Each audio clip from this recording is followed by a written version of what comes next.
ये कहानी एक सैनिक की है जो वियतनाम में युद्ध के लिए गया था। युद्ध समाप्त होने के बाद जब उसके घर लौटने की बारी आई तो उसने अपने माता पिता को सैन फ्रांसिस्को से फ़ोन किया।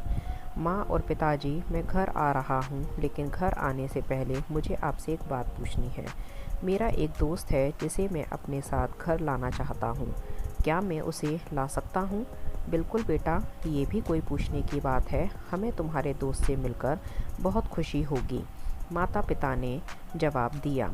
लेकिन पहले एक बात आप लोग जान लें, सैनिक बोलता गया। युद्ध में वह बुरी तरह घायल हो गया है।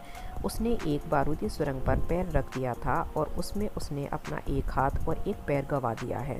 उसके पास कोई जगह नहीं है जहां वो जा सके, इसलिए मैं उसे अपने साथ रहने के लिए लाना चाहता हूँ। उसकी यह बात सुनकर उसकी माँ बोली, बेटा, तुम्हारे दोस्त के बारे में जानकर हमें बहुत दुख हुआ।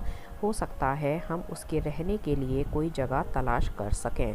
नहीं माँ, मैं चाहता हूँ कि वो हमारे साथ रहे। लेकिन बेटा, अब पिता ने कहा, तुम समझ नहीं रहे हो कि तुम क्या चाह रहे हो। इस तरह का अपाहिज व्यक्ति हमारे लिए कितना बड़ा बोझ होगा। हमारी अपनी ज़िंदगी है, जीने के लिए हम और नहीं चाहते कि इस तरह की कोई भी परिस्थिति हमारी ज़िंदगी में दखल दे। मेरे हिसाब से तुम्हें अकेले घर आना चाहिए और अपने दोस्त को वहीं छोड़ देना चाहिए।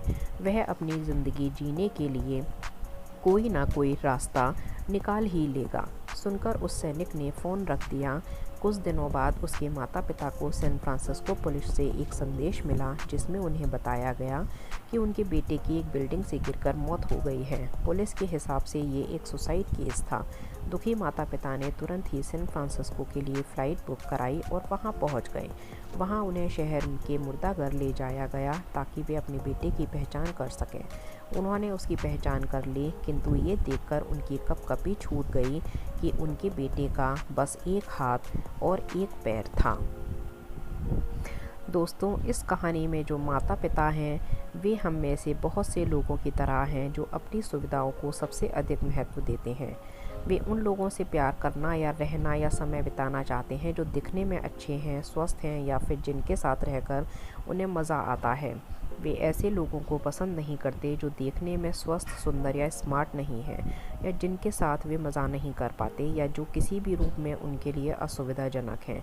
वे ऐसे लोगों से दूरी बनाकर रखते हैं, लेकिन कभी कभी उनके इसी व्यवहार के कारण उनके सामने ऐसी परिस्थितियां उत्पन्न हो जाती हैं जब उन्हें पछताना पड़ता है। आइए लोगों को वो जैसे हैं वैसे ही अपनाएं।